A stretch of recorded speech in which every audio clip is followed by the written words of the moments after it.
obrigado mais uma vez aí a todos, né, pelo convite.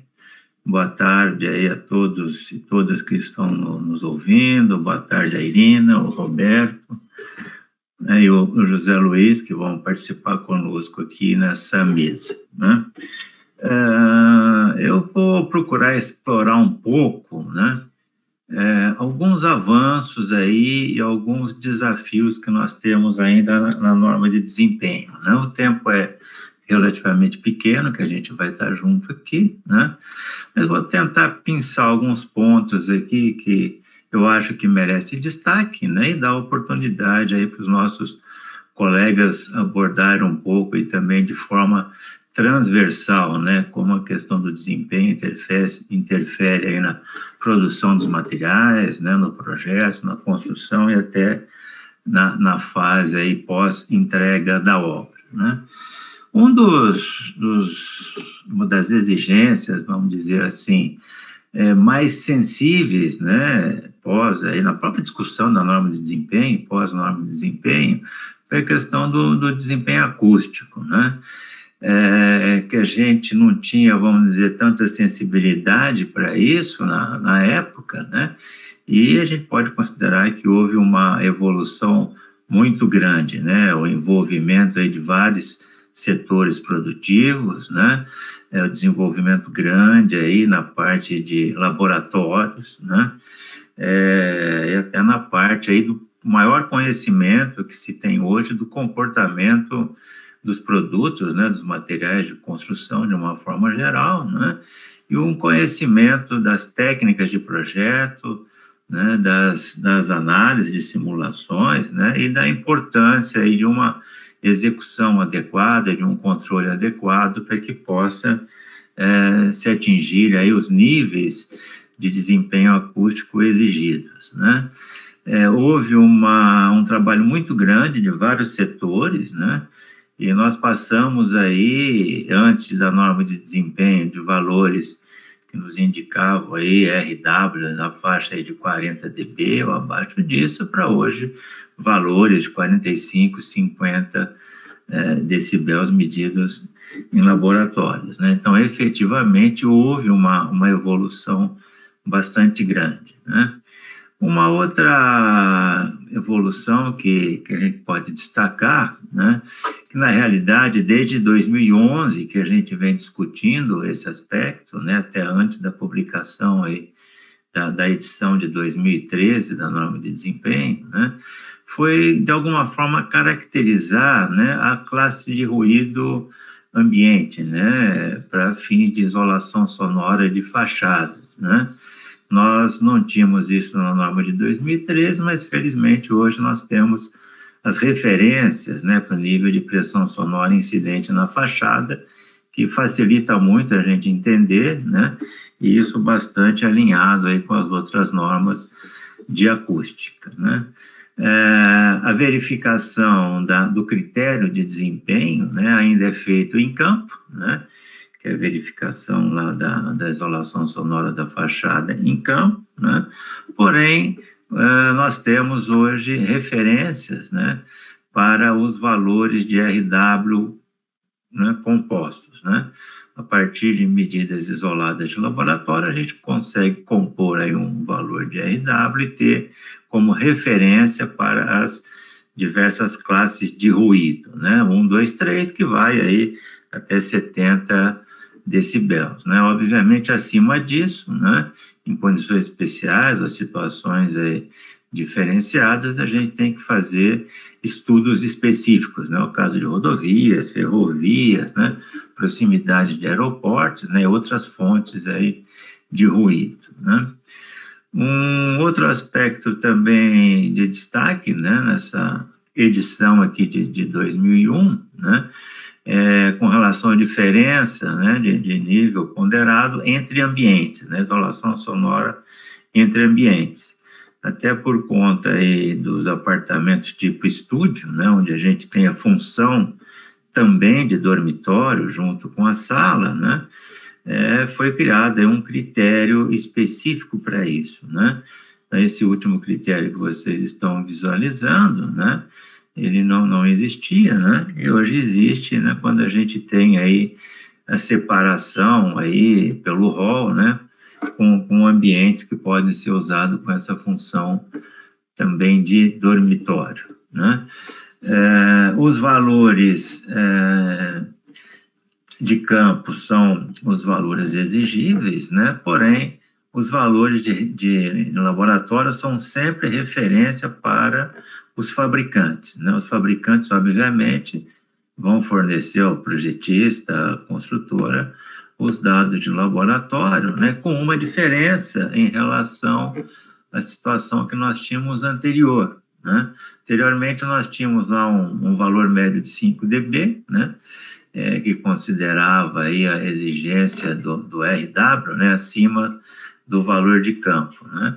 Essa exigência hoje, essa referência de hoje é para 3 dB, no caso de sistemas construtivos pesados, né, alvenarias, paredes de concreto, né, pré-moldados de concreto, e 5 dB para sistemas leves, né, steel frame, wood frame, sistemas em drywall, né? Apesar de todos os avanços, né, eu considero que nós temos aqui dois grandes desafios ainda, né? Um deles é com relação a ruído entre ambientes da mesma unidade, né? Até por conta da pandemia, né, a gente percebeu aí que a gente tem hoje vários usos dentro de uma unidade habitacional, né? E que, de alguma forma, a gente precisa evoluir um pouco, né? Na definição de critérios aí para ruídos gerados internamente, né? E um outro desafio é a gente avançar um pouco mais aí no caso de ruído de impacto em pisos, né? Havia-se a expectativa, quando publicada a norma lá em 2013, que numa futura revisão a gente pudesse adotar aí os níveis intermediários como mínimos, né? Mas não chegamos lá ainda, né? E vamos dizer assim, é uma situação ainda de desconforto para o usuário, né? Principalmente quando a gente fica muito tempo em casa, com várias atividades, né? Isso pode ser um desconforto, né? Outra coisa que evoluiu muito, né, é que a gente conseguiu identificar, né, diferenças entre métodos construtivos, formas diferentes de execução, né, pode nos levar aí a diferentes níveis de isolação sonora em campo para sistemas praticamente idênticos, né, medidos em laboratório. Hoje a gente consegue enxergar o som, né, enxergar o ruído por meio dessa holografia acústica, né, a gente consegue identificar, seja em campo, seja no desenvolvimento de produtos em laboratório, a gente consegue identificar, né, as falhas de transmissão, né, onde a gente precisa cuidar um pouco mais. Um outro aspecto que ainda não foi revisto na norma de desempenho, mas a gente observa aí que houve uma evolução muito grande nesses últimos anos, é o aspecto de segurança ao fogo, né? Então, lá desde 2013, né, várias outras normas foram elaboradas, né, ou foram revistas, né, e que precisam agora ser incorporadas aí à norma de desempenho. Então, a expectativa, né, é que na própria revisão da norma agora, né, para o ano que vem, na continuidade da revisão, a gente tenha essa questão resolvida, né, incorporando o que tem aí de novidade com relação à classificação da reação ao fogo, né, com relação aí ao comportamento do fogo em telhados, né, revestimentos de cobertura, né, que são normas bastante recentes, né, essa é bastante recente, né, como considerar os aspectos aí de propagação de chamas, né, em fachadas de edifícios, principalmente em edifícios mais altos, né, ou quando tem incorporação de algum material combustível, né, na fachada. Tem uma norma bastante recente também de classificação de resistência ao fogo, de elementos construtivos, com toda uma proposta aí bem mais completa, né? Isso vai ter que ser, obviamente, incorporado aí à norma de desempenho, né? Além da 14432, né? Temos uma norma também publicada depois, a norma de desempenho, que é a resistência ao fogo de elementos transparentes, né, envidraçados, né, e também uma norma relativa à resistência ao fogo de portas de pavimento de elevadores, né. Eu estou passando um pouco rápido, porque a ideia é levantar alguns aspectos de oportunidade aí para os nossos colegas também participarem da discussão, né. A questão da exigência de desempenho térmico já foi discutida, né? A norma já foi revista, foi a primeira emenda da norma que foi publicada, né? Agora em 2021, considerando tanto o método simplificado como o método detalhado por simulação. O simplificado, a gente observa que os critérios de desempenho são praticamente iguais, né?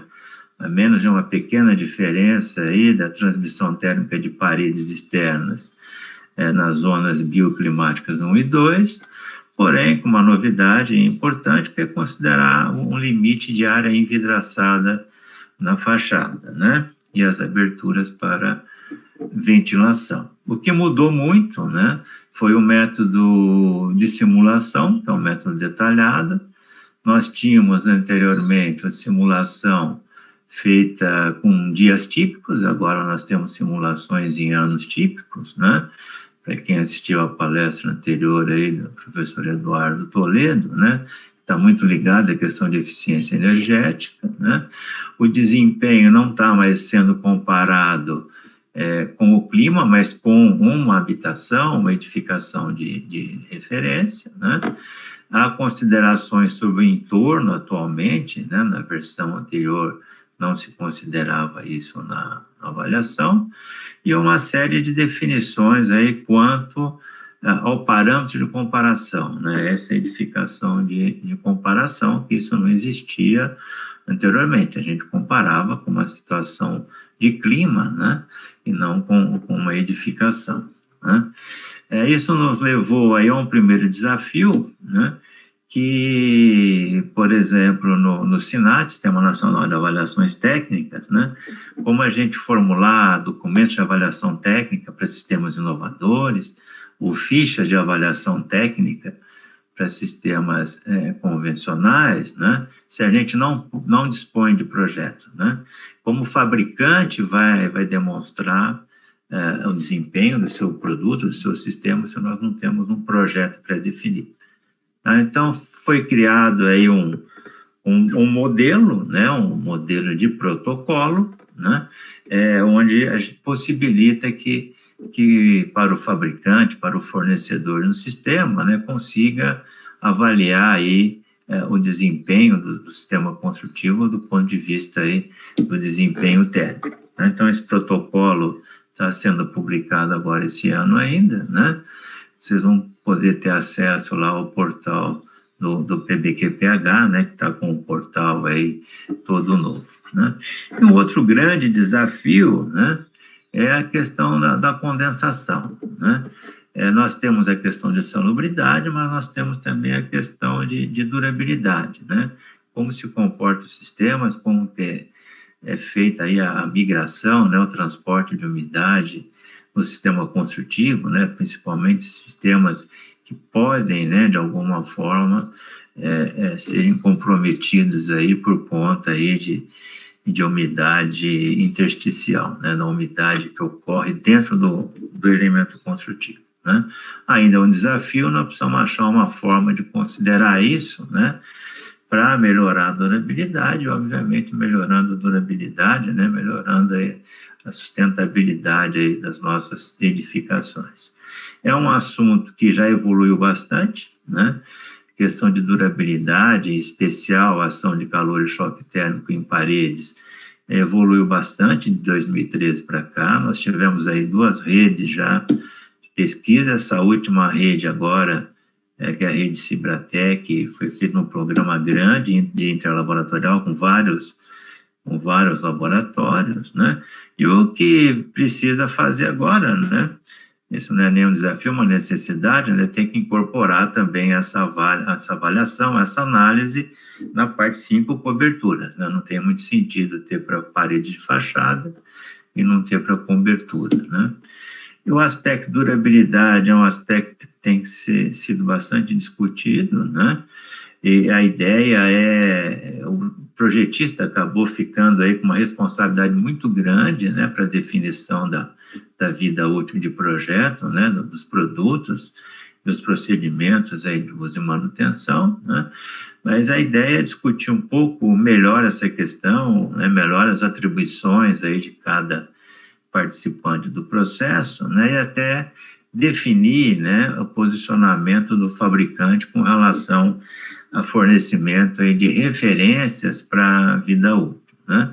Que a gente sabe que para atingir aí a vida útil, a durabilidade, né, envolve projeto e execução de acordo com as normas técnicas, emprego de produtos em conformidade, comprovação prévia de desempenho, né, e toda uma interface aí com o uso, operação e manutenção, né? Discutiu-se um pouco de realidade aumentada. Uma das aplicações da realidade aumentada pode ser, inclusive, né, na entrega aí de unidades aos usuários, né, aos clientes, que facilitaria muito, né, na interlocução, né? Então, essa é uma questão que se discute muito hoje, né? Essa interface, essa jornada com o usuário, né? Como fornecer informações mais adequadas ao usuário de uma forma mais adequada, né? Para que ele possa efetivamente atuar durante a fase de uso, operação e manutenção do edifício, que é a maior fase aí da edificação. E um último grande desafio que eu gostaria de colocar, né? Isso não é modismo, né, pessoal? Isso é questão de sobrevivência do ser humano na face da Terra, né? É como a gente trabalhar com essa questão da necessidade do aumento, né, do ambiente construído, do aumento das habitações, né, do número de unidades habitacionais, né, com a questão aí da preservação do meio ambiente, com a questão aí de reduzir os impactos ambientais. Era isso que eu gostaria de colocar, mas no sentido de motivar um pouco aí os nossos colegas a participarem aqui dos debates conosco. Eu queria começar com o Cláudio.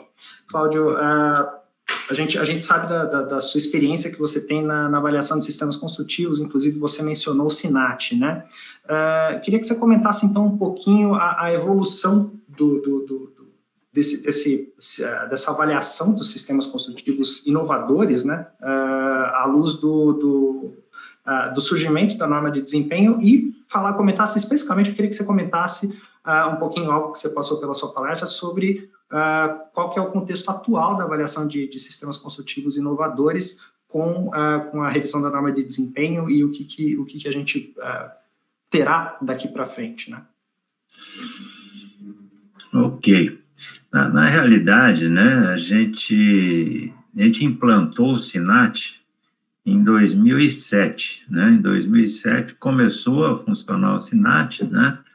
Nós tivemos lá a primeira referência técnica, o primeiro DATEC, documento de avaliação técnica, se não me engano, em 2009, né?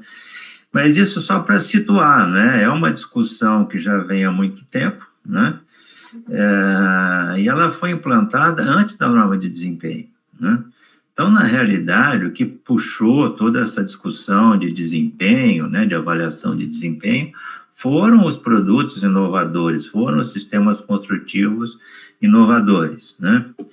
E aí chegou um ponto, né, que até houve uma certa inversão, né?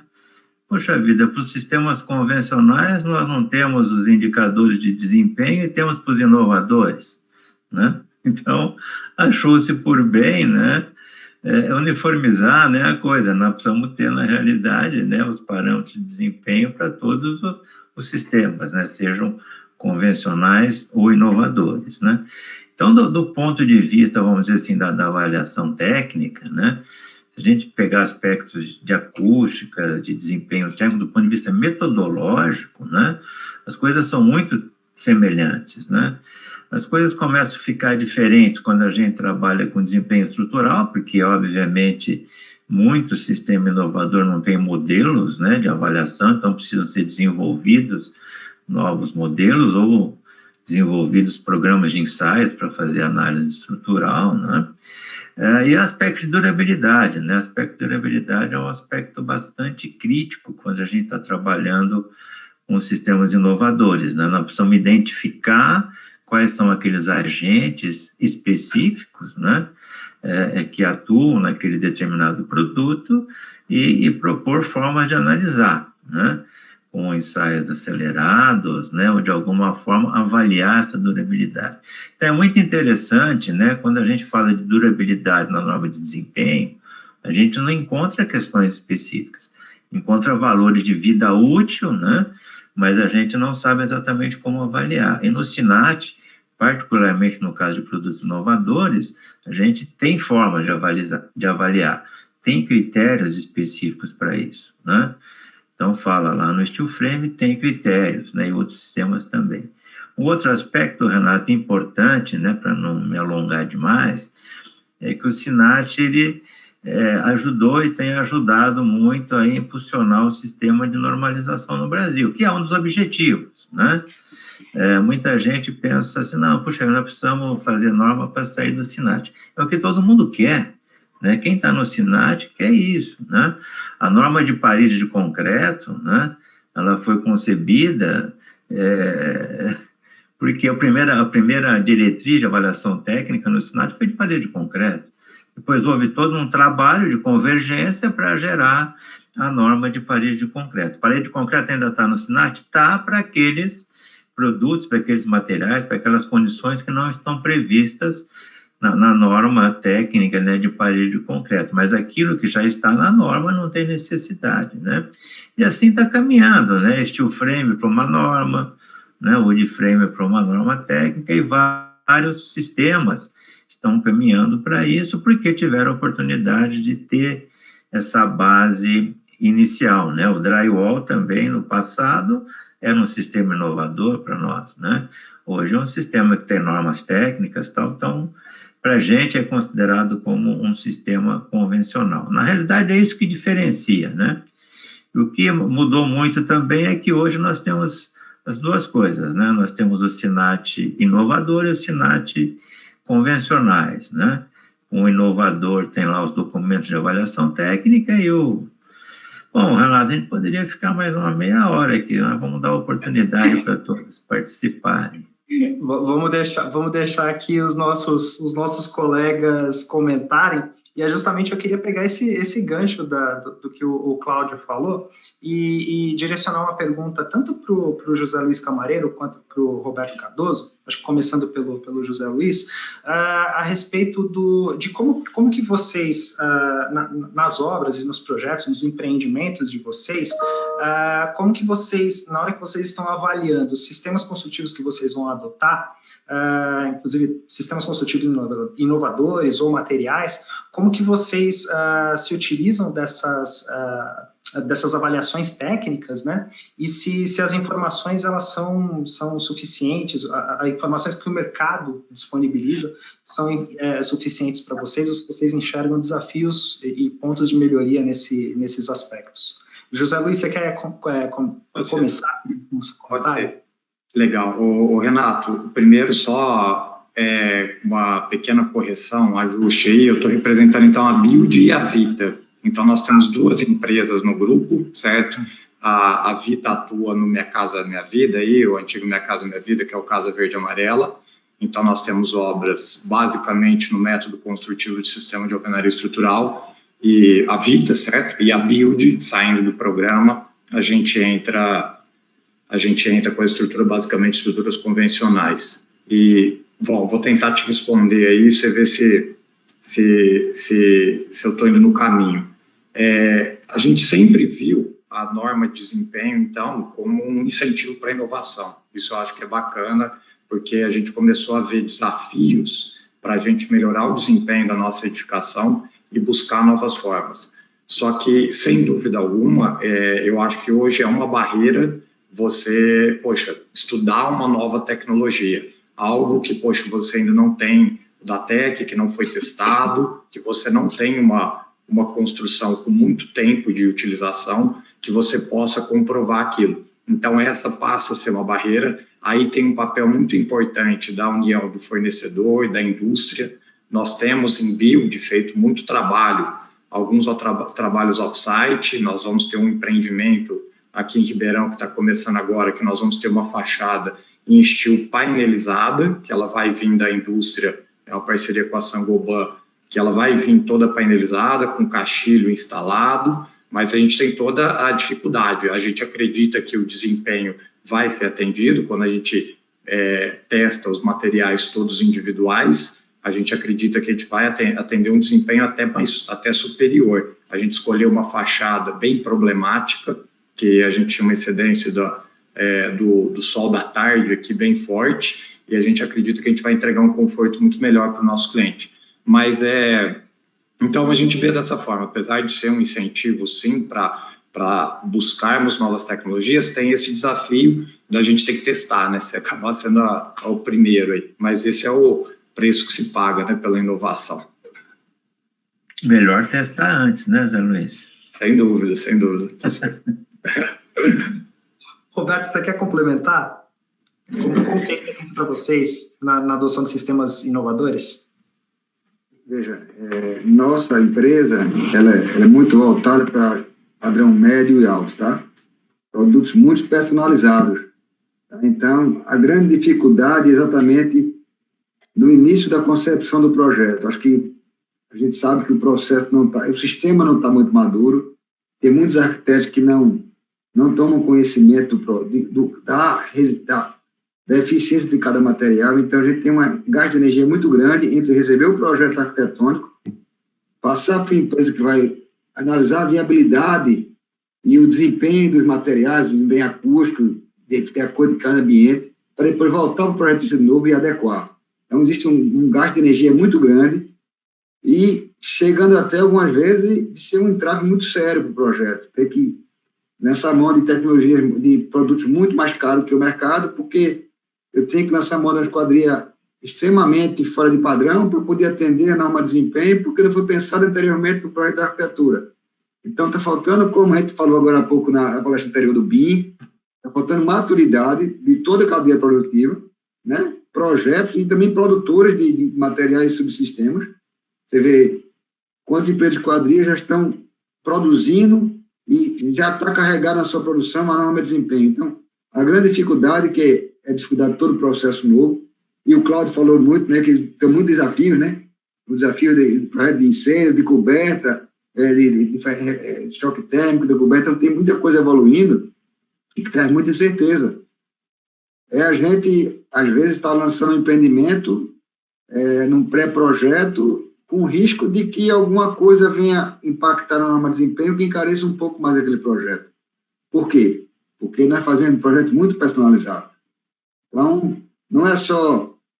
como eu disse, depende do tamanho do quarto, você tem que fazer isolamento acústico no piso, para isolamento de pavimentos, né? Com uma camada de isolamento acústico, e outro quarto não. Então, a gente fica muito temeroso na hora de começar um empreendimento novo, do impacto que vai dar, porque a cadeia produtiva não está acostumada a tratar com isso. Então, a gente precisa realmente tratar, concordo com o Zé Luiz aí, que a gente está sempre procurando lançar produtos com melhor desempenho, né? Não só acústico, térmico, como também desempenho para durabilidade, mas temos muita barreira para conseguir encontrar isso aí no mercado e que a equipe produtiva de projetistas tenha adequado esse produto. Então, realmente, a gente hoje ainda sofre muito e tem muita dúvida. Mas eu concordo com o Cláudio, isso tudo vai trazer conforto e quando isso fizer parte do dia a dia do mercado, inclusive vai balizar mais os preços. A gente sabe que muita gente não está com essa preocupação. Está correndo risco e a gente termina ficando um pouquinho acima do mercado, porque quer fazer ao pé da letra, e a gente sabe, né, Zé Luiz, que nem todo mundo ainda está com essa mentalidade virada para trabalhar com norma de desempenho. Mas, Cláudio, Renato, se puder complementar, acho que o Roberto colocou bem aí, eu acho que lá, sei lá, acredito que no futuro a norma vai ser utilizada para comercialização, com certeza. A gente vai poder falar do desempenho de uma edificação. Não sei se futuramente a gente vai caminhar para ter um selo Procel, igual a gente trata hoje de um eletrodoméstico, mas eu acho que também traz essa segurança para o consumidor, e quem tem essa preocupação em entregar um melhor desempenho vai conseguir, porque é difícil, né? Às vezes o cliente acaba comparando coisas diferentes, né? Acho que vai trazer essa tranquilidade para o consumidor também, né? Se torna algo mais tangível, né, para o consumidor. Nós fizemos uma missão, viu, Renato, José Luiz, há uns 18 anos atrás, e tinha um colega da Moura do B, Roberto, uma missão para o exterior, estávamos assistindo televisão, e a propaganda da comercialização dos apartamentos, né, era unicamente por desempenho. Né? Que legal, né? Bom, esse é o grande diferencial, né? Às vezes é difícil a gente falar nisso, né? Porque às vezes tem necessidades básicas que não são atendidas, né? Até é difícil falar nisso, onde a gente tem uma população aí, um grande contingente da população que às vezes nem tem acesso a isso, né? Mas é a tendência, né? A realidade é essa, né? Sim, eu queria que a Irina comentasse um ponto que o Roberto trouxe, que é a respeito do conhecimento dos arquitetos, do conhecimento dos projetistas a respeito dos aspectos e dos requisitos da norma de desempenho, né? Como que você vê isso no seu dia a dia, no seu trabalho diário, né? Você trabalha com treinamentos e com consultoria, como que você vê isso no seu dia a dia? Bom, Renato, eu acho que, assim, o básico que eu vejo de tudo que o Cláudio falou, e eu também estou nesse caminho já há um bom tempo de norma de desempenho, a gente tem um problema que está no começo do produto, do nosso ciclo, que é um ciclo grande do empreendimento, e a gente tem um problema depois no final. Então, esse começo, onde é que está? Está realmente no projeto de arquitetura, que acabou ficando com uma responsabilidade muito grande de atender determinadas coisas na largada, né? Então, o que eu percebo, o que eu sempre percebi do meu cliente? Ele tem dificuldade em tomar decisão, porque ele não sabe se aquela decisão dele atende ele economicamente e atende o desempenho que ele pretende para aquele empreendimento, né? Hoje, a gente tem uma dinâmica diferente nas empresas que estão caminharam um pouco além nessa questão da norma de desempenho, que é começar a pensar isso tudo antes, fixar essas metas e definir esses critérios de desempenho e já escolher os sistemas que vão atender, sistemas construtivos que vão atender. E isso hoje, nesse momento atual que a gente está vivendo do mercado, isso está sendo impactado também pela questão dos insumos, que quando eu acompanho um projeto desde o início da gestão, a gente vê a parede externa, o que ela vai atender? Então vamos atender com esse tipo de bloco, nós vamos atender tanto, mas nós queremos buscar um nível intermediário para o sistema inteiro, então nós vamos ter que ter um caixilho de X, um caixilho especial, como o Roberto estava falando, principalmente quando a gente fala de alto padrão, né? Médio e alto padrão. Só que aí o alumínio não tem condição, o preço. Então, vamos tentar diminuir um pouco do perfil e jogar mais na alvenaria. Então, a gente acaba fazendo esse exercício 1000 vezes na concepção do projeto. Por quê? Porque eu acho que essa questão do arquiteto, eu sou arquiteta, então, assim, eu entendo o que acontece no escritório de arquitetura. Essa decisão, ela é muito difícil e ela envolve muita coisa, principalmente custo. Então, o arquiteto ele tem dificuldade de tomar essa decisão para o empreendedor, ele tem que fazer isso dando a mão para ele, porque senão ele não vai conseguir. E essa questão, que nessa entrada mais técnica, que a gente que trabalha com isso é muito difícil ainda para os arquitetos, o pessoal que está ali no dia a dia do projeto, eles levarem essas coisas em consideração. é realmente muito técnico, para a gente parece fácil, porque a gente trabalha com isso diariamente, entendeu? Mas, por exemplo, eles têm uma dificuldade enorme, o que o Cláudio falou, entender por que a gente tem um índice para o ensaio de campo e um índice para ensaio de laboratório. Gente, é uma coisa, assim, muito difícil, são dificuldades que ainda são básicas no mercado, né? Mas eu vejo que evoluiu muito. Desde 2016 que eu trabalho com isso, o que eu vejo hoje? Hoje as pessoas entenderam que tem que ser, que isso não é uma lei que eu tenho que cumprir, não é papelada, que independente de norma, eu vou estar resolvendo um problema para o meu cliente, né? Que ele antecipando um problema que meu cliente possa ter lá na frente e reclamar dele. Então, isso eu acho que já está incorporado no mercado. Como eu tenho cliente do Paraná até Manaus, isso é geral, entendeu? Não, a gente tem que fazer, a gente tem que melhorar isso enquanto qualidade, né? O cliente já está com isso já definido dentro dele, já está entrando no DNA. Agora, realmente, eu acho que os projetistas, principalmente para arquitetura, acaba ficando ainda uma lacuna grande. Legal, obrigado, Irina. Eu queria que o José Luiz, tanto o José Luiz também quanto o Roberto, comentassem a respeito justamente disso que a Irina trouxe, que é a questão do custo, né? Como que é esse balanceamento da avaliação ou da escolha, da determinação de sistemas construtivos que vão ser utilizados na obra versus o custo e a avaliação de desempenho. Como que é esse peso e como que vocês enfrentam esse desafio no dia a dia das decisões de engenharia de vocês? Quer começar, José Luiz? Pode ser. Vamos lá, Roberto, vou primeiro. A gente adotou antes, o Renato, é legal, eu quero só contextualizar, aqui internamente os projetos da Build, da Vita, nós temos um estúdio interno que nós desenvolvemos toda a parte de arquitetura.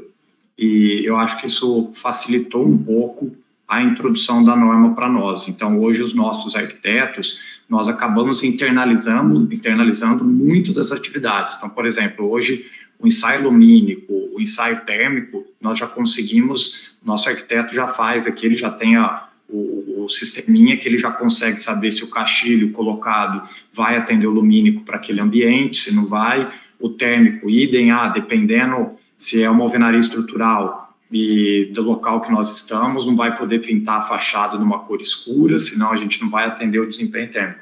Então, eu sinto que isso trouxe uma agilidade muito grande para nós. Os empreendimentos da Build, nós atuamos no interior do estado. Então, a gente tem um privilégio, uma vantagem de a gente pegar tudo classificação 1. Então, a gente não tem nada muito agressivo. Nós estamos indo para São Paulo agora, talvez vamos começar a pegar agora. Então, quando nós compramos uma área, a gente faz toda a caracterização desse empreendimento, dessa área, mas a gente não teve ainda nenhum impacto significativo ao ponto de a gente ter que mexer, instalar um caixilho muito especial, muito diferente. Hoje, a gente consegue, mesmo estando numa classificação 1, a gente consegue atender um desempenho intermediário para a classificação 3. Então, é satisfatório o que a gente tem. Então, a gente conseguiu criar um padrão de guarda-corpo, um padrão de brise, um padrão de caixilho que atende a zona que nós estamos. Nós vamos começar a passar um pouco por essas dificuldades, entrando nessas novas regiões. Mas eu entendo a dor, o que a Irina colocou, poxa, põe no caixilho, tira na alvenaria, põe na alvenaria, tira no caixilho, investe numa textura, vem uma coisa nova e vamos tentando. É uma tentativa e erro ali, né, Irina? Vai brincando e depois tem que saber se o desempenho final ainda vai atingir, né? Mas a gente não teve muita situação atípica ainda, tá, Renato? Legal. Então, eu queria que o Roberto comentasse, então, da sua parte em relação a essa questão de custo versus desempenho, como que é esse desafio para vocês? Bom, diferente do Zé Luiz, nossa atuação é classe médio alto padrão, e nós realmente concorremos com terrenos exclusivos nas nossas cidades. Aí Recife é uma cidade com muita densada, você tem em Salvador, até um pouco menos, mas também, Fortaleza. Então, muitas vezes, o terreno já vem com o projeto junto, né? Então, a gente, como eu falei, a gente tem projetos muito personalizados. E quando o terreno vem com o projeto junto, fica mais difícil ele ter sido pensado anteriormente na norma de desempenho. Então, realmente, a gente tem muito trabalho em frente do Zé Luiz para poder adequar e às vezes, surpresas. Eu diria o seguinte, que os projetos de alto padrão sofrem muito pouco, tá? Eles já têm um alto padrão, já têm uma esquadria de melhor qualidade. Já o médio chega a impactar até em 4% no custo do empreendimento, quando se adequa à norma de desempenho. Já tem empreendimentos nossos que chegou a 4% de aumento de custo para adequar a norma de desempenho. Lógico, que nós estamos na fase de transição. Às vezes um projeto vem de 10 anos atrás, com um terreno e que viabilizou agora. Acho que isso aí, com o tempo, vai diminuindo, com a prática de todos os arquitetos e tudo mais, vai diminuindo. Mas já tivemos aumento aí de 4% no custo de uma obra para atender a norma de desempenho. Entendeu? Legal, obrigado, Roberto. Posso fazer só um comentário? Oi? Pode comentar. Tá, na verdade, eu queria fazer vários, ver se eu faço pouco, viu, Roberto? Um aspecto que eu acho que é importante, né? Isso me perguntaram a semana passada, então é bastante fresquinho, né? Eu estou lá com empreendimento, era um perito, né? Estou com uma demanda lá acústica, né? E não tinha sido publicada a norma de desempenho ainda. Só que é o seguinte, existia a 10152, não existia? A 10152 já existia, né? Já tinha uma norma, né? Então, na realidade, a gente já tinha algumas condições pré-estabelecidas, né? Que precisava atender, né? Mas a norma de desempenho foi jogar a luz nessas coisas, né? Porque a gente não se preocupava muito com isso, né? Mas já tinha algumas normas que a gente precisava atender, né? O que é interessante agora é o seguinte, né? Lógico, Irina, o projeto é o nascedouro de tudo, né? Se não prevê lá a parede com aquele desempenho na obra, ninguém vai dar solução para aquilo, né? Então, tem que prever desde o projeto. Mas o que é interessante, né? Que vários produtos já estão se adequando a isso, né? Então, se vocês pegarem a norma de portas de madeira, é desempenho de porta de madeira, é especificação pelo perfil de desempenho. Eu quero uma porta interna RU, quero uma porta de entrada, quero uma porta de entrada com tal isolação sonora, né? A especificação hoje de portas de madeira já é pelo desempenho. A especificação de janelas, idem, a gente especifica janelas pelo desempenho, independentemente do material, eu consigo especificar por desempenho. Piso, eu consigo especificar por desempenho. Então, a tendência é também entrar nos produtos, entrar nos materiais, né? E os materiais precisam atender normas, né? O que é meio complicado, às vezes, que o próprio construtor acaba assumindo uma responsabilidade que não é dele, né? Responsabilidade do produto em conformidade é do fabricante, né? E o construtor, às vezes, acaba assumindo essa responsabilidade para ele, né? Mas essa discussão que existe hoje, né? Como a gente conseguir... Cláudia, essa amarração, né, essa amarração que eu acho que é fundamental dentro do nosso ciclo, a gente está declarando e assumindo ou tendo como meta um desempenho lá no começo, e a gente tem que fazer a amarração durante todo o processo nosso de projeto para poder chegar no final. O Neto, agora, lá na Build, ele conseguiu, o que eu falo, é o sonho de consumo, ele consegue fazer no começo, porque se fizer no começo, ele resolveu metade dos problemas. Então, gente, não adianta com o projeto executivo pronto falar o que a gente faz agora, ou no meio da obra, como eu tenho cliente que me chama, eu estou começando a alvenaria, eu falo, bom, e aí, eu vendi tudo, bom, então vamos rezar, né, agora, porque o que nós vamos fazer, né? Não tem jeito. Agora, essa conexão que é das especificações para o desempenho, isso eu brigo muito sempre com os meus clientes, porque se a gente começa a gente faz o memorial de acabamento por desempenho, isso vai para a mão de quem especifica, do arquiteto, do arquiteto de interior, vai para a mão do paisagista, então ele tem liberdade de especificar, mas ele tem que garantir o desempenho que a gente quer. E vai depois para a mão do pessoal de suprimentos, que às vezes precisa trocar esse material, porque o nosso ciclo é grande, passou 3 anos, não tem mais. Então, eu posso trocar. A obra, chega na obra, eu preciso trocar. Posso trocar? Posso, mas olha que eu tenho que garantir, eu tenho uma especificação por desempenho atrás disso, né? Então, isso é uma coisa que a gente briga muito, que é para poder ter essa amarração do começo ao fim, porque não adianta nada a gente garantir no projeto e depois na obra isso se perde, entendeu? Então, essa amarração é uma das coisas que eu mais brigo com os meus clientes. E isso passa também pelo fornecimento por parte do fabricante das informações, né? Eu queria que você comentasse, então, como você vê essa maturidade, ou de repente por setores ou por áreas da indústria do desempenho, do fornecimento das informações de desempenho. Como que você enxerga? Eu acho assim, Renato, eu vejo dois extremos hoje. Eu vejo uma parte da indústria muito bem respaldada em relação às questões da norma de desempenho. É o que eu sempre falo para os clientes e eles sempre me dão um feedback positivo em relação a isso. Falei, você peça para o fabricante, porque se ele está vendendo isso, está no catálogo, ele tem as informações que a gente quer. Ele ensaiou esse produto, isso está lá. Ele só não está acostumado a nos fornecer, tá? Então, isso é uma coisa positiva, porque a gente sempre acaba tendo um retorno disso. E, ao mesmo tempo, eu tenho umas questões que são o oposto disso, estão na outra ponta, que eu realmente ainda não entendo. Por exemplo, eu estou em Belo Horizonte e eu moro aqui numa região que é Lourdes, onde teve um boom aqui nos últimos 2 anos de edifícios de alto padrão, né? E ninguém consegue, dos meus clientes, consegue comprar um caixilho selado. Ok, obrigado, Irina.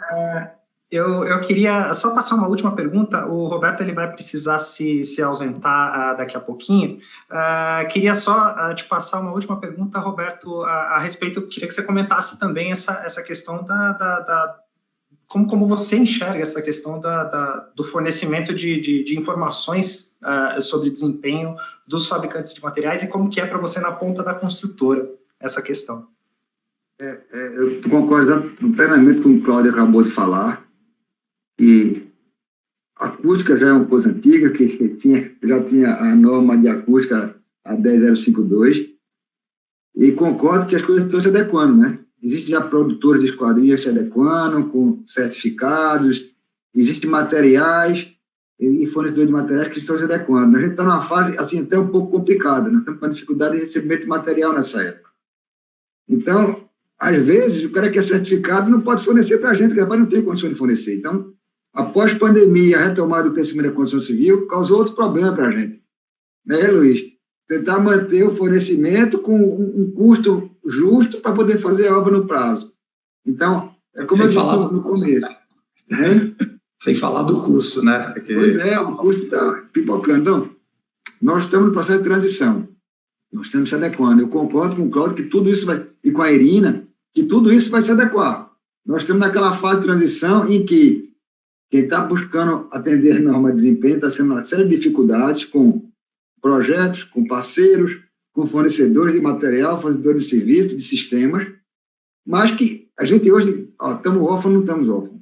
A gente tem condições de fazer e a gente tem feito, a gente tem um checklist de material, tem o pessoal de suprimentos aqui envolvido, com toda a normativa, temos projetistas já começando a se envolver, mas estamos na fase inicial. E eu concordo com a Irina, que acho que parabenizo aí você pela atitude de estar bem engajada no norma de desempenho.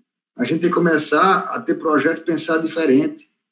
Na concepção do projeto, tem que estar contratado o cara que faz projeto de esquadria para estar junto com vocês.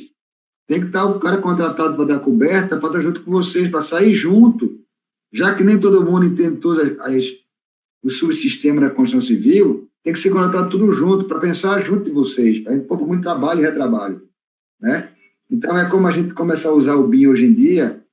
O BIM a gente começa a usar e o arquiteto desenvolve de um jeito, quando o projetista vem, então não casa com isso, e tem que refazer. Se todo mundo partir junto, a solução é muito mais rápida, mais prática e mais econômica.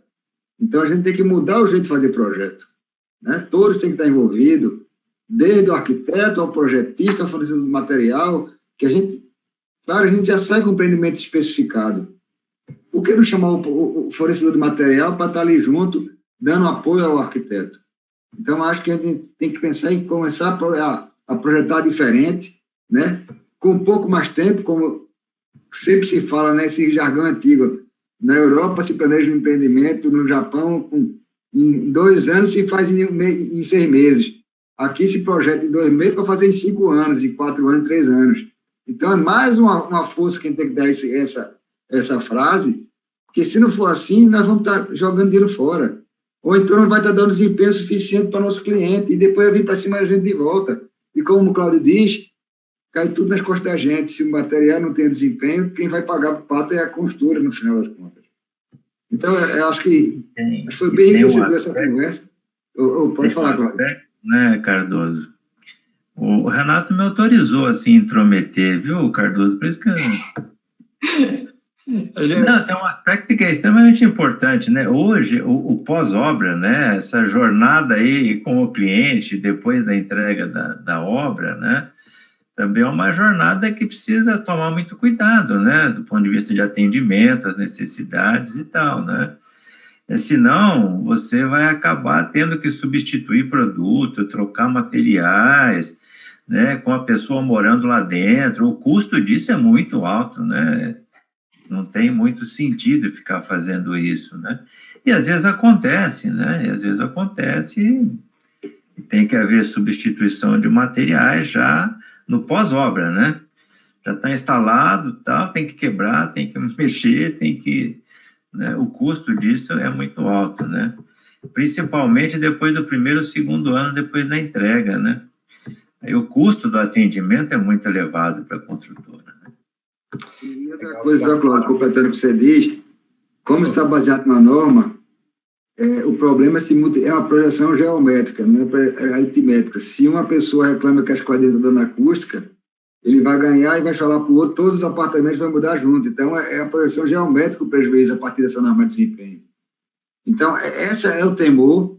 A gente precisa amadurecer com mais celeridade esse processo como um todo, em toda a cadeia produtiva e de projetos, porque senão, cada vez a gente fica com mais receio de lançar nossos empreendimentos. Renato, eu queria agradecer muito o convite, agradecer a participação dos colegas Cláudio, Zé Luiz e Irina. Aprendi um pouco mais hoje e espero que a gente consiga realmente amadurecer esse processo, porque para quem está engajado, o receio é grande. Agradeço mais uma vez, uma boa tarde a todos. Legal, a gente que agradece, Roberto, em nome do Portal ICWeb. Em nome do Portal ICWeb da Tex Brasil, a gente te agradece, a gente vai continuar aqui com a nossa conversa, mas mais uma vez eu queria te agradecer a sua participação. Desculpa, eu tenho que sair um pouco mais cedo, apareceu uma necessidade de atender. Era desde 5 horas, mas de meia hora que eu vou resolver depois. Obrigado, desculpa mais uma vez. Obrigado, Roberto. Bom, eu queria continuar, então, a conversa aqui sobre a respeito, eu queria que o Cláudio comentasse, puxando aqui um gancho do que o José Luiz Camareiro falou a respeito de entrar em novos mercados, né? Sobre o desafio de entrar em novos mercados e atender aspectos de desempenho nesses novos mercados, nessas novas regiões. Queria que você comentasse um pouquinho, Cláudio, sobre essas diferenças regionais mesmo, né, de atendimento à norma de desempenho, e queria que você comentasse um pouquinho sobre esses desafios do ponto de vista do sistema consultivo e da avaliação de sistemas consultivos. É sempre uma mudança, né? Mas eu acho que o Zé Luiz não precisa ficar muito preocupado, não. Hoje, acho que ele consegue encontrar informações a respeito disso, né? O Zé Luiz está muito preocupado com a questão de caixilhos, do ponto de vista acústico, né? Houve um trabalho bastante grande, né? Logo depois da publicação da norma de desempenho, os próprios fornecedores, né? Mostrando que, assim, algumas adaptações, né, de custo não elevado, de concepção mesmo do caixilho, pode resultar em situações bem mais favoráveis, né? A questão é que o modelo de caixilho que a gente se acostumou é um modelo que não dá muita boa vedação, que é o caixilho de correr para dormitórios, né? A gente, às vezes, fica hospedado fora do país e não tem caixilho de correr, o caixilho de abrir, um caixilho simples, né? fechou, travou, né, Zé Luiz? Resolveu o problema térmico, acústico, né? Resolve uma série de problemas e são caixilhas relativamente simples, né? Mas tem realmente que analisar esses parâmetros, né? A adequação existe, né?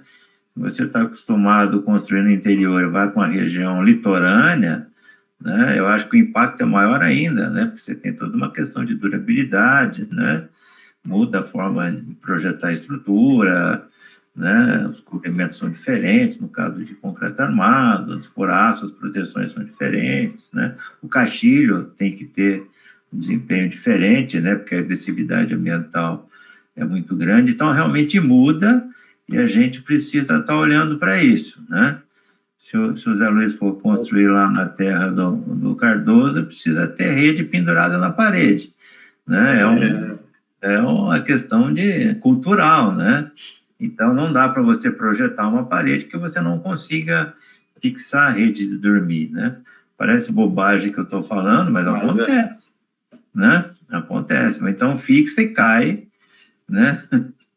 Fixa a televisão e cai a televisão. Fixa a rede, cai a rede, né? E o critério para a rede é um critério relativamente rigoroso, né? Então, precisa considerar realmente, né?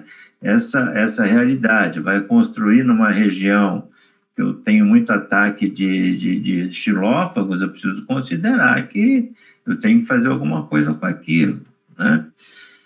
Então, obviamente, a gente tem que olhar aí os aspectos culturais, os aspectos ambientais, né, os aspectos sociais daquela região que a gente vai construir, né? Como a gente olha para os aspectos econômicos, né? Tem que olhar para os outros aspectos da mesma forma. Legal. Obrigado, Cláudio. Tem uma pergunta aqui da... Oi, pode. Renato, não, se eu pudesse só dar uma complementada, pegando também um gancho na pergunta anterior feita para o Roberto, quanto às especificações de materiais. Eu sinto que, assim, a gente tem informação, mas quando nós falarmos do desempenho, nós vamos estar tratando do desempenho da edificação. Então, não adianta eu ter um caixilho que ele está recomendado, que ele vai me atender bem, uma parede que atinge a especificação, sendo que, sei lá, o chumbamento do contramarco foi falho. Então, o sistema todo que vai ser avaliado. E, às vezes, você está usando todos os materiais dentro da norma que eles atendem, porém, ele tem um problema de aplicabilidade, de aplicação. Então, essa é uma dificuldade que a gente encontra, e, assim, qual que é a solução que a gente acabou tentando adotar aqui na Build na Vita? A gente acabou criando padrões. Então, o Cláudio estava dando o exemplo do caixilho. Poxa, hoje a gente padronizou os nossos caixilhos, todos com persiana integrada, mesmo em Vita, mesmo no Casa Verde e Amarela. A gente conseguiu padronizar eles com persiana integrada, 2 folhas de vidro com a persiana integrada.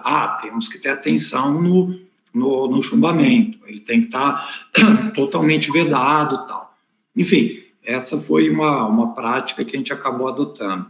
E também, só aproveitando, na pergunta anterior, você tinha me questionado quanto ao incremento de custo devido a uma área mais agressiva ou não. Eu não tive muito exemplo, né, para te dar, mas nós já desistimos, que me ocorreu aqui, de área em função de uma situação. Então, só dar um exemplo, aqui a gente tinha uma linha férrea passando próxima a uma área que a gente acreditava que era boa, que nós iríamos desenvolver um empreendimento para a Vita, era impraticável, a gente ia ter que instalar um caixilho numa Casa Verde e Amarela, a gente viabilizou todo o projeto, poxa, desistimos de fazer, assim. Talvez, há um tempo atrás, por mais que existisse uma norma de caixilho e tal, ia mandar bala, né? Então, hoje eu acho que trouxe essa consciência, assim. Legal.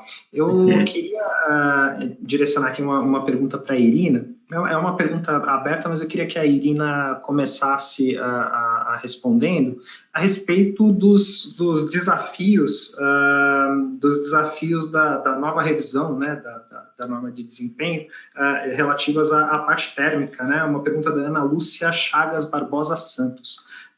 Queria que você comentasse, então, um pouquinho sobre esses desafios e como que você vê essa adoção dos novos requisitos da norma revisada. Olha, eu vejo de uma maneira positiva, tá? Porque eu acho que ficou muito mais claro agora. Eu acho que a parte térmica, porque ela, por ela ser essencialmente técnica, ela era tinha muita dificuldade de entender esses cálculos, o fundamento, onde estariam fundamentados os cálculos e por quê. Então, eu acho que a revisão da norma, ela veio trazer uma clareza maior. Não resolve, e ainda é um bicho de 7 cabeças, tá? Quando a gente fala isso para o projetista, principalmente, ainda é um bicho de 7 cabeças. Mas eu acho que a revisão, ela trouxe muita coisa positiva, tá? Na questão térmica, na questão lumínica também deu uma limpada um pouco nas coisas que as pessoas realmente tinham dificuldade de entender, porque eu acho que o que eu vejo muito da dificuldade que tem na norma, Renato, é que, assim, não é que é difícil da pessoa, não é que ela não consegue fazer. A gente, assim, por natureza, na nossa cultura, a gente constrói direito, a gente faz as coisas certo, entendeu? A gente, tá fazendo tudo errado, eu tenho que mudar. Não é assim. A gente constrói direito, a gente sabe fazer, entendeu? Só que a gente não sabe evidenciar a maneira que a gente faz e se essa maneira está em conformidade com a determinada norma. Esse é o grande X da questão, entendeu? E aí, quando vem uma norma que faz aquela conta, aquela coisa, aquele monstro, não, isso aqui eu não sei, aí, às vezes, o cliente fala, não, mas espera aí, você está atendendo. Ah, é? É. Porque, por ser difícil, ele acha que ele não atende. Entendeu? E é isso que eu sempre estou tentando quebrar, essas coisas, entendeu? Com conceitos e não com contas, né? Eu acho que o técnico, respondendo à pergunta, vai ajudar muito nisso agora. Eu acho que os fundamentos para os cálculos do desempenho técnico agora ficaram muito mais fáceis de entender. Às vezes, requisitos da norma de desempenho são atendidos só executando e praticando a boa arquitetura. Exatamente. A boa elaboração de práticas de projetos que já são consagrados. Mas uma coisa que a gente precisava, né, é essa melhoria no entendimento da norma. E eu acho que essa revisão, ela foi muito focada nisso e foi muito bem sucedida nisso.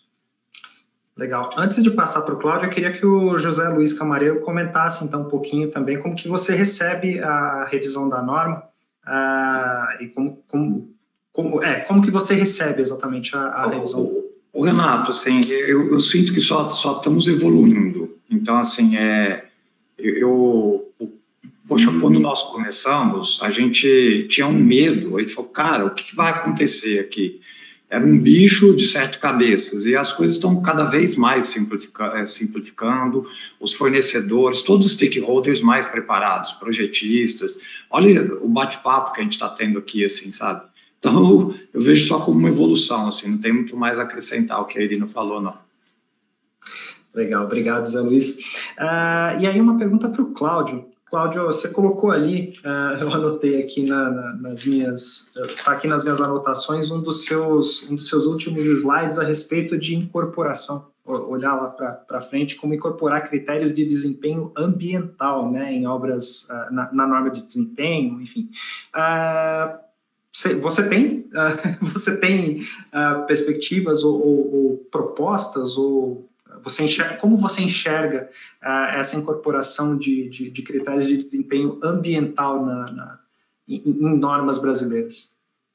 Olha, Renato, se eu for seguir a minha filha mais nova, que é gestora ambiental, nós já acabamos com o planeta e não percebemos ainda, né? E de certa forma ela tem razão, né?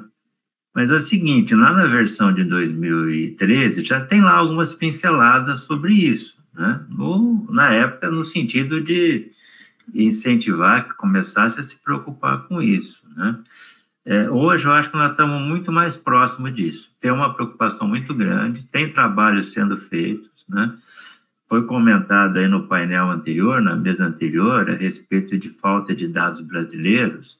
Hoje já tem muitos dados brasileiros, nós já participamos, o IPT já participou, junto com a própria Politécnica, outras instituições, de trabalhos levantando dados brasileiros, né?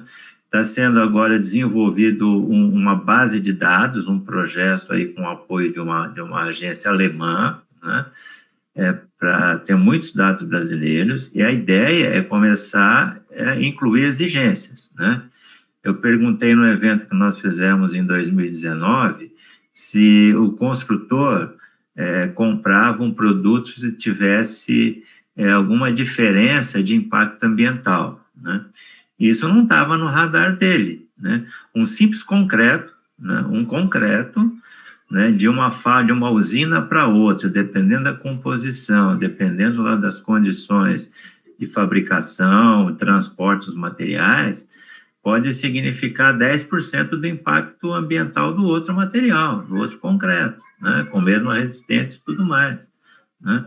Então, é uma coisa que a gente vai precisar olhar. Então, já tem propostas de a gente começar a fazer declaração ambiental de produto, mas não só uma declaração para dizer que gasta tanto, né? Porque a pegada de CO2 é tanto, mas começar a colocar metas, como a gente teve no caso das bacias sanitárias, né? A descarga reduzida, né? A gente teve essa preocupação há 30, 40 anos atrás, de começar a ter produtos com descarga reduzida, né? Isso é uma necessidade, nós vamos ter que ter isso em todos os produtos, né?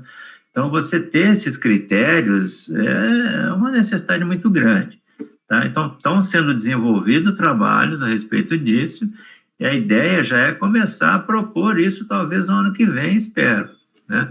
O quanto antes, melhor, porque não é uma questão de custo. Hoje nós estamos preocupados com questões de sobrevivência, né? Então, a gente está passando por essas mudanças climáticas todas, né? Ribeirão Preto, né, Luiz? Né? Grandes mudanças, né? Daqui a pouco nós vamos ter neve lá, não achei isso aí. Né? Mas, assim, são mudanças muito grandes, né? E, às vezes, a gente acha que não é significativo, né? Mas, se aumentar 1 grau e meio, dizima uma série de espécies, né? E o homem vai precisar dessas espécies para sobreviver. Então, essas questões, né? Às vezes, mais uma vez, é difícil falar quando a gente, às vezes, não tem uma população que não cumpre as necessidades básicas, né? Mas é uma coisa que nós precisamos nos preocupar seriamente, né? Então, tem que começar a incorporar isso tudo. Ô, Cláudio, mas você comentou, só fazendo um gancho aí, sobre se o cliente pagaria, né, um pouco a mais. E cada vez mais a exigência, ele vem de encontro a isso. Eu diria mais, assim, sabe, hoje, mesmo que o cliente não pague, você já tem incentivos para construir, para ter essa pegada ESG mesmo, assim. Então, hoje, os bancos têm linhas de crédito que você tem um benefício se você atingir um determinado desempenho. Existe o selo azul da Caixa, que se você atingir um determinado nível de qualificação da edificação, você vai conseguir uma redução do seu financiamento à produção, assim. Então, já está aí, né? Então, você já tem um benefício palpável que já vale dinheiro, assim, né? Então, fomentado pelo agente público, né? No caso aí, no caso os bancos públicos, né? E os privados estão vindo na mesma linha, tá, Renato? Então, seja os bancos privados ou os fundos, cada vez mais o fundo, se você amanhã for vender uma carteira, qualquer projeto, poxa, o cara vai querer te cobrar sobre isso daí. Então, eu acho que tem que ser, lógico, a norma ela é importante, mas quando é genuíno também, quando você busca algo que poxa, que vai trazer um benefício assim, vem natural, assim. Eu vejo com muito bons olhos. A gente tem um dos pilares aqui na empresa que estamos abraçados com isso, independente de certificação alguma, a gente tem o compromisso de querer fazer algo diferente. A gente tem medido o peso da nossa edificação, então a gente lançou um sistema aqui construtivo que a gente deu o nome de Build Dry, de enxuto, de drywall, que nós estamos tentando usar tecnologias que que, poxa, tornem a edificação mais leve, que a gente está conseguindo uma redução do peso substancial. Assim, uma edificação normal nossa pesa em torno de 1.600, 1.700 quilos por metro quadrado, dependendo da edificação.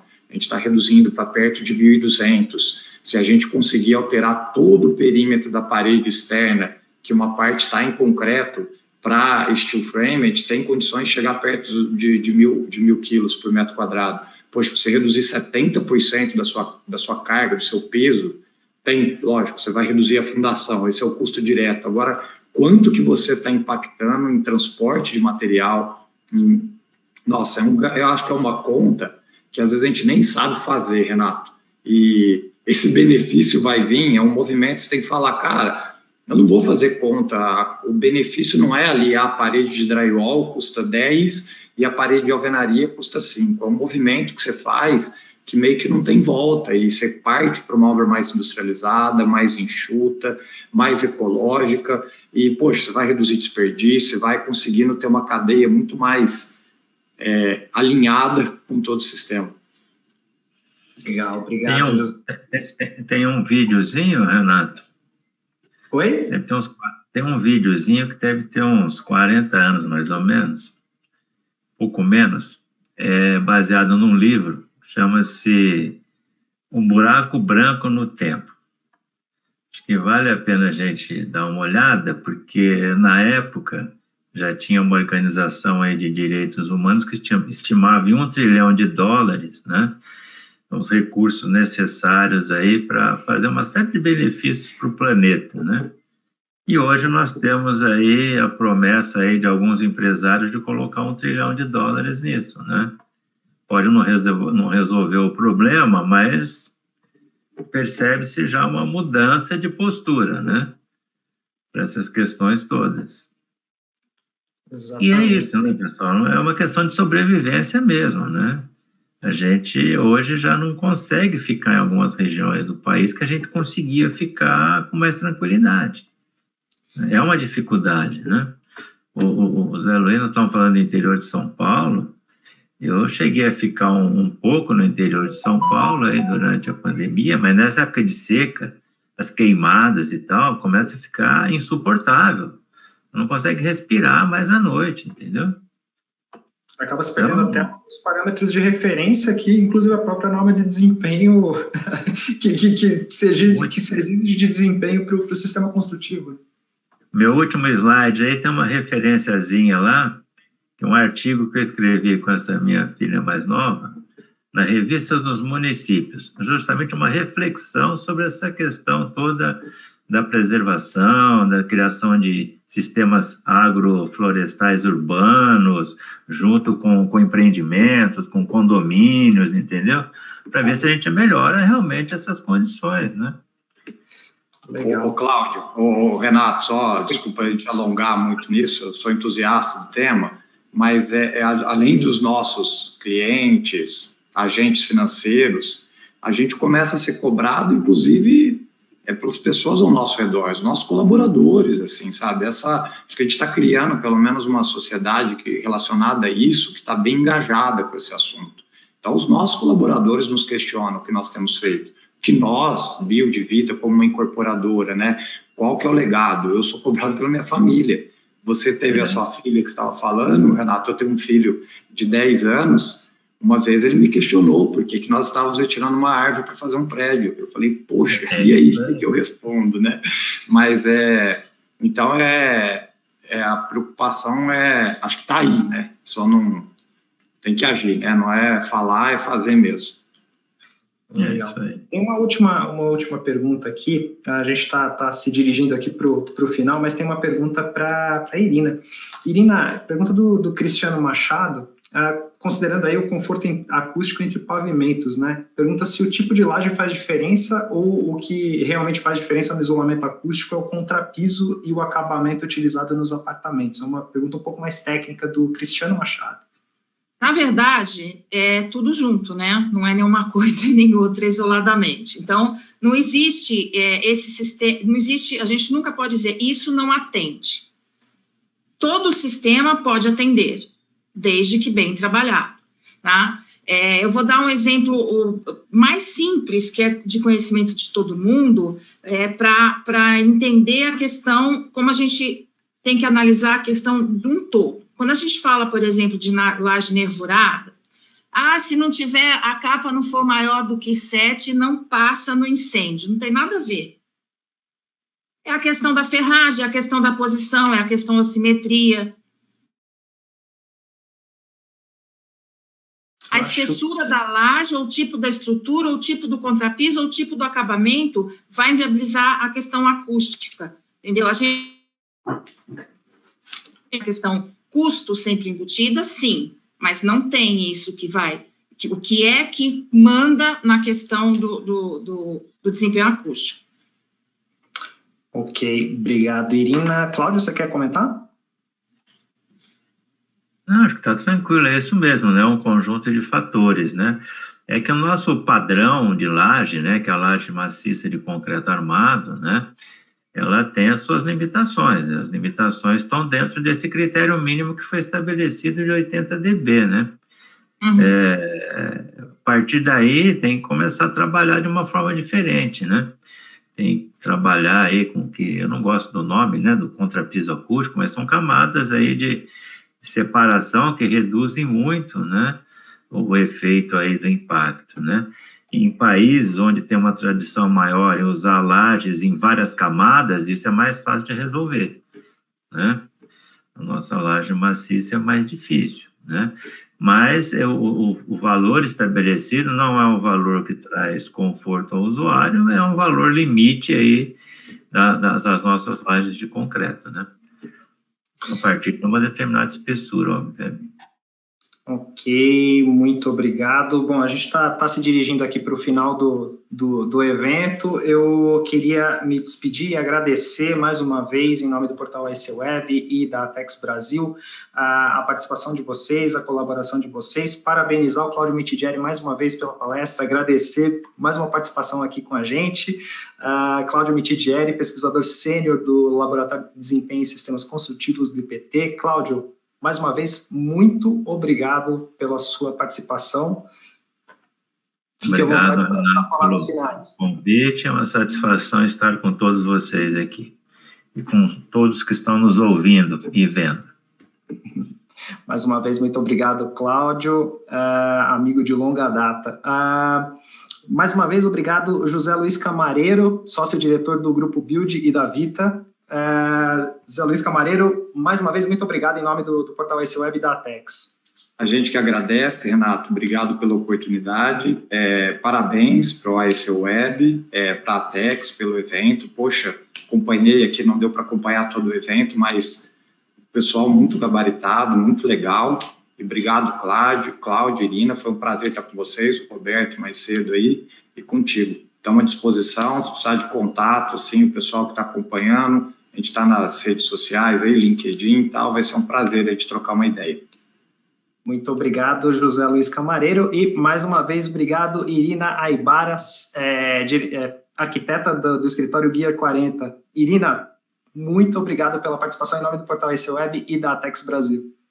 Obrigada, Renato, foi uma honra, e é sempre um tema que é o meu trabalho, então é um tema que me anima. Cláudio, obrigada, porque a capacidade de síntese dos grandes temas, como o Cláudio, ninguém tem, então sempre ele consegue fechar as questões com muita facilidade para a gente, e parabéns para a ATEX por esses 30 anos, essa empresa de excelência, e que está aí promovendo um evento tão fantástico.